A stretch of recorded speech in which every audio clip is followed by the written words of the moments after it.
서울 부동산 가격이 네. 앞으로 비트코인과 향후 5년, 10년을 봤을 때 네. 비교가 될까라는 생각이 일단 먼저 드네요. 그러니까 비트코인을 아주 좋은 타이밍에 잘 팔았다고 칩시다. 네. 그리고 그 돈으로 서울 부동산을 샀다고 쳐도 네. 그 서울 부동산을 얼마나 갖고 있을 거냐, 이게 이제 중요하거든요. 네. 비트코인 가격이 올라가는 것만큼 부동산이 절대 올라갈 수는 없을 거라고 생각을 해요. 1, 2년 내요. 네. 1, 2년 내에는 한 5억 정도라고 봅니다. 5억. 제가 보수적으로 보면 3억이라고 말씀드리고요. 네.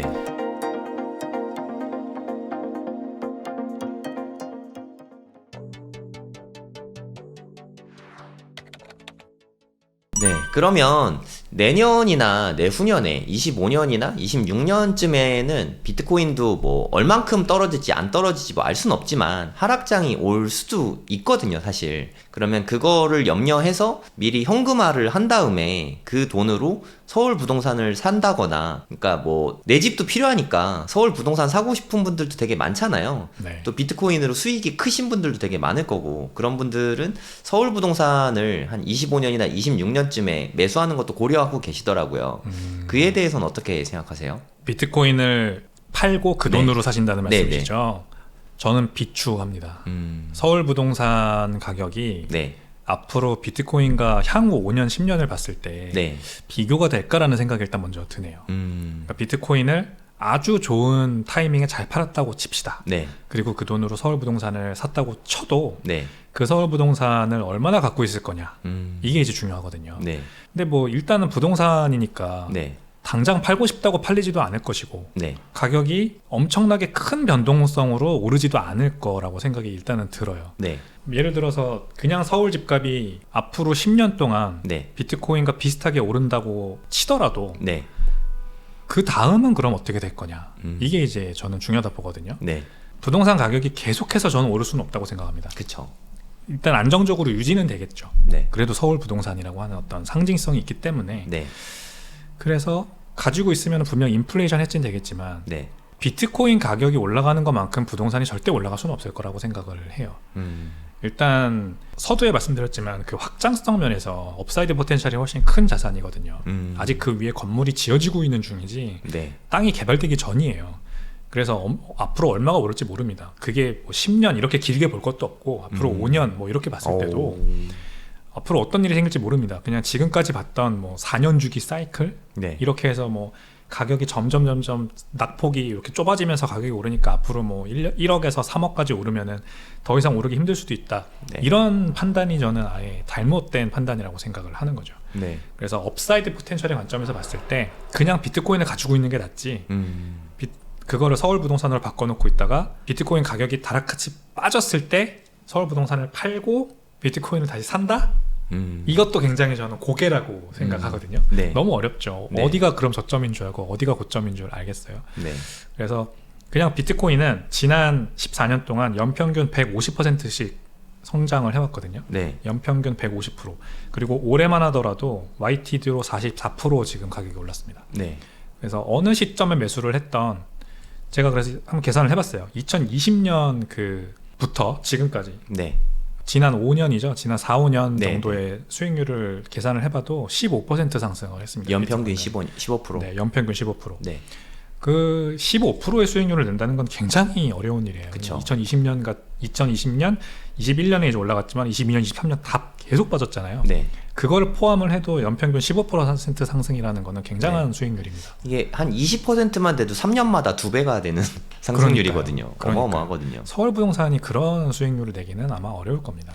그러면 백 이사님이 생각했을 때 이건 뭐 그냥 어디까지 한 재미로 하는 건데, 한 24년, 25년에 어찌됐든 정점은 있을 거 아니에요. 뭐 하락이 아예 없을 수는 없으니까 어떤 자산이든. 한 1, 2년을 놓고 보면 비트코인의 최고점은 얼마 정도 될까요? 뭐 재미로 말씀드리면 네. 1, 2년 내요. 네. 1, 2년 내에는 한 5억 정도라고 봅니다. 5억. 네, 제가 보수적으로 보면 3억이라고 말씀드리고요. 네. 한 좀 불리시하게 보면 5, 6억이라고 말씀드리는데, 지금 ETF 때문에 이제 굉장히 많은 이 희망이 섞여 있는 네. 장밋빛 희망 회로가 많이 팽배하죠. 비트코인 네. 가격이 많이 올라갈 수 있다. 네. 근데 저는 관점을 더 지수 함수라는 개념을 들이대서 더 장밋빛으로 보거든요. 네.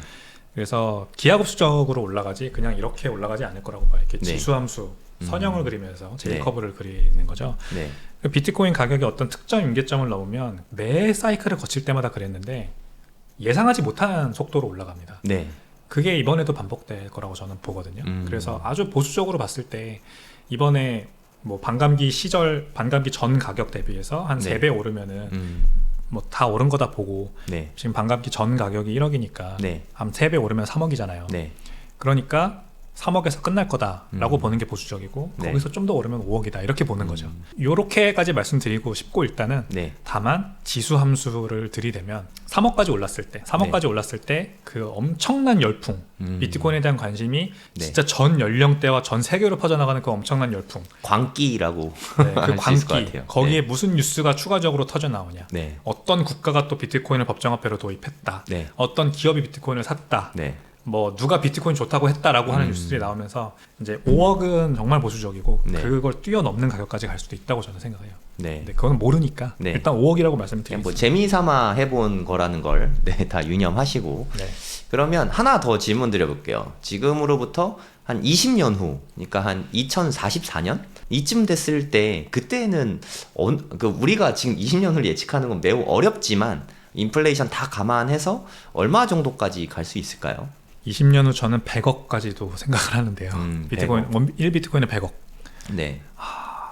이게 20년 후 가격이지만 네. 제가 그러면 이제 제가 30대 후반인데 네.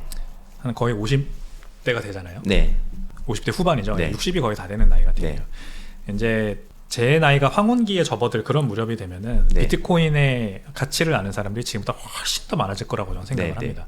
제가 그렇게 똑똑한 사람이 아니거든요. 근데 제가 분명히 아무리 생각해도 비트코인은 정말 앞으로 인터넷처럼 잘 될 수 있는 기술인데 네. 아직 그냥 그 어답션이 사람들이 아직 잘 모르니까 네. 이렇게 인터넷이나 AI 같은 기술처럼 주목받지 못하고 있다고 생각을 해요.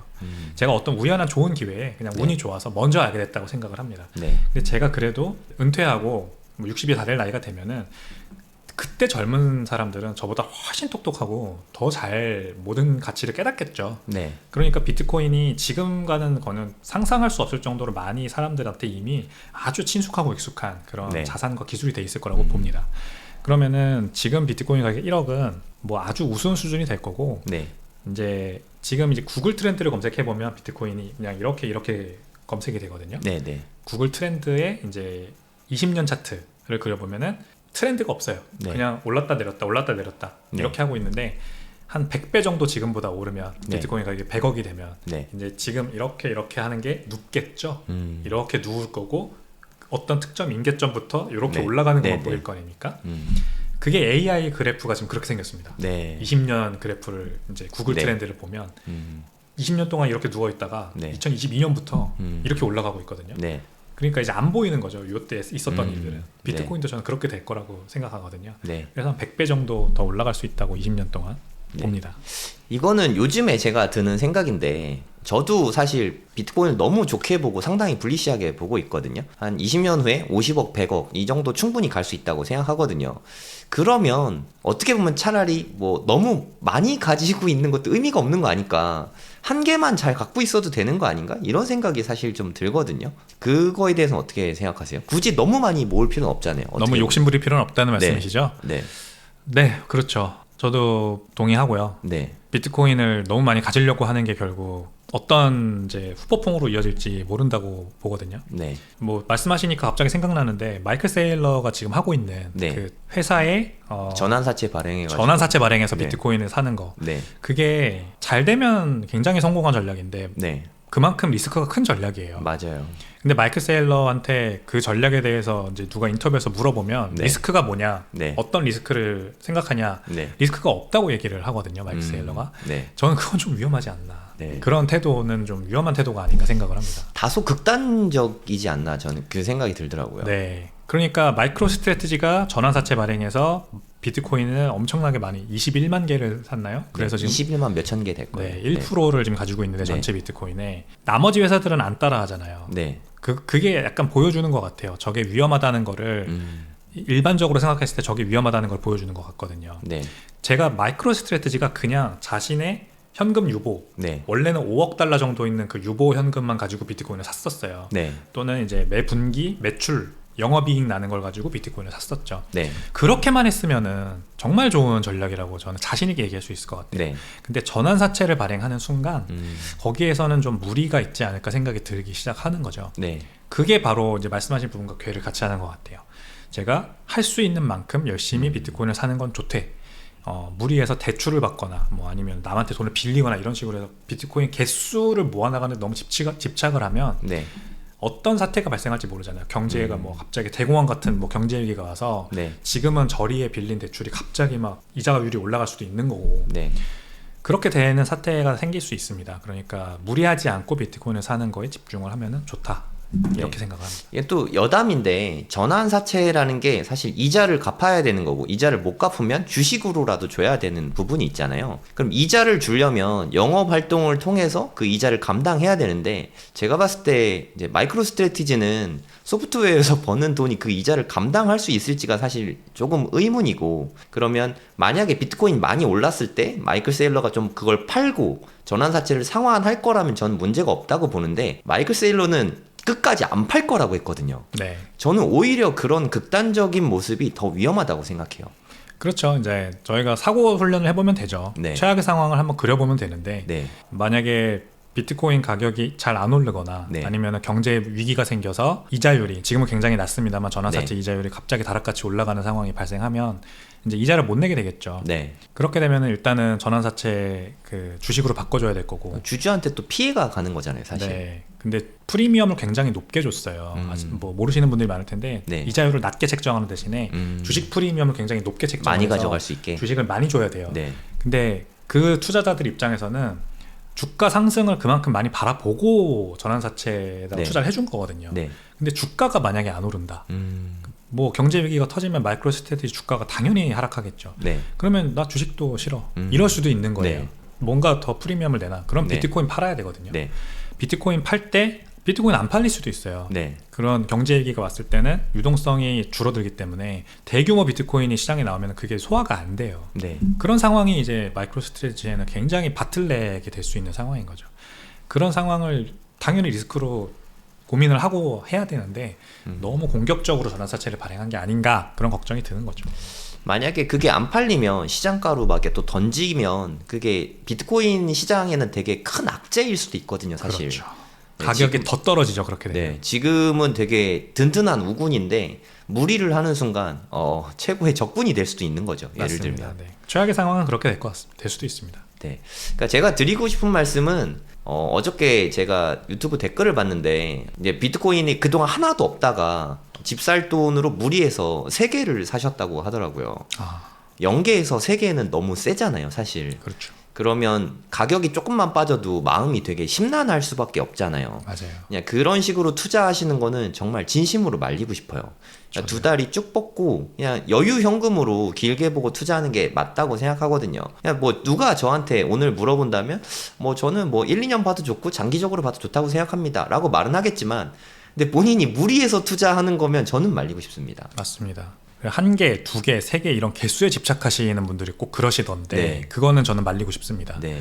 네. 되는 만큼 여력을 가지고 여력이 있는 한 사시는 게 제일 좋다고 생각합니다. 저는 0.1개만 해도 사실 충분히 많다고 생각하거든요. 네, 맞습니다. 우리나라 돈으로 1,000만 원이고 그리고 이사님이나 제가 보듯이 미래에 정말 그 정도 가치가 있으면 0.1개만 해도 100억까지 가면 10억이잖아요. 결코 그럼. 작은 금액이 아닌데 그거에 좀 만족할 필요도 있다고 생각합니다. 맞아요. 저는 실제로 하루에 5,000원씩 비트코인을 살 때 매일 네. 살 때 네. 그 5,000원이 50만 원이 될 거라고 생각하고 샀어요. 네. 그러니까 너무 기분이 좋더라고요. 아주 좋은 꿀팁인 것 같습니다. 네. 그 5,000원씩 사봐야 뭐 아무리 계속 사봐야 뭐 0.1개, 네. 0.001개밖에 안 되겠지만 그게 100배 가면은 얼마가 될지를 상상하면서 사면 되거든요. 저도 우리 애들한테 지갑 만들어주고 갖고 있는 통장에 뭐 우리 애기들이 돈 많이 모았더라고요. 50만 원, 30만 원 이렇게 모았더라고요. 그래요. 네, 그것들을 다 비트코인으로 바꿔서 줘야겠다는 생각이 좀 드네요. 너무 좋은 전략인 네. 것 같습니다. 지갑 만들어서 뭐 블루월렛 같은 거 만들기 쉬우니까 네. 만들어서 좀 줘야겠어요. 네, 그렇게 하시면 좋죠. 네, 지금 비트코인이 이렇게 잘 오르고 있다가 지금 좀 조정받고 있잖아요. 근데 많은 분들이 이게 조정장이냐 아니면 하락의 전조냐 이거에 대해서 말씀이 많더라고요. 조정장과 명백한 하락장을 좀 구분할 수 있는 방법이 있을까요? 일단 명백한 하락장에는 변동성이 없어요. 유동성이 없고 네. 사람들이 매도 벽만 세우기 때문에 네. 매수벽이 약하고 그래서 볼륨, 그 거래량 자체가 많이 발생하지가 않죠. 네. 그게 이제 추세적으로 하락하는 장의 특성입니다. 근데 지금은 변동성도 크고 유동성도 크고 이제 거래소 볼륨도 크고 네. 그러니까 거래소들이 장사가 잘 되니까 지금 업비트 같은 거래소들도 이제 단기 순이익도 굉장히 많이 올라갔죠. 네. 2년 수준으로 뭐 1조, 네. 뭐 2조 이렇게 번다고 하는데 네.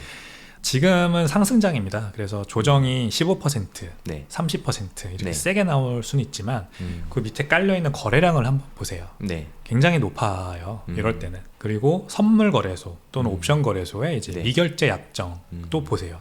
그런 것도 보면은 뭐 선물 청산당했다 이런 뉴스 많이 나오잖아요. 네. 요즘은 계속 청산당하더라고요. 네. 네. 올라갈 때는 네. 쇼 포지션이 정산당하고 맞아요. 내려갈 때는 롱 포지션이 정산당하고 그것 때문에 변동성이 또 커지는 것 같아요. 맞습니다. 네. 그러니까 이제 다 그게 시장의 어떤 관심도가 선물과 옵션 시장의 그 미결제 약정의 양으로 다 표현되는 거거든요. 네. 방향성을 잡으려고 하는 거니까. 네. 그런 게 커 있다면은 분명히 이건 상승장이라는 신호입니다. 네, 과열돼 있고 네. 어느 정도 과열이 있어야지 상승장이 이어지겠죠. 네. 그러니까 적당한 과열이 항상 이제 있고 사람들이 기대감이 있고 이런 상황이라고 해석할 수가 있는 거죠. 네, 그렇게 구별하시면 될 것 같습니다. 저는 김치 프리미엄도 되게 중요하게 생각하거든요. 예, 굉장히 중요하죠. 네, 저 하락장에도 저는 계속 거래를 해왔으니까 그때 뭐 1% 안팎이거든요, 김치 프리미엄이. 맞아요. 지금 처음 하신 분들은 1%가 말이 안 된다고 생각할 텐데 지금은 뭐 적어도 한 7, 8% 되잖아요. 맞아요. 근데 1%가 왔다 갔다 할 때 이때는 확실히 명백히 하락장인 것 같아요. 맞아요. 예. 하락장에는 김프가 안 끼죠. 네, 네, 지금은 10%라고 하는 건 정말 대단한 것 같긴 합니다. 한국인의 지표가 놀라운 것 같습니다. 네, 우리나라 사람들 관심 많다. 네. 그러면 상승장이다. 네. 이거는 뭐 공식입니다, 공식. 네, 정답인 것 같습니다.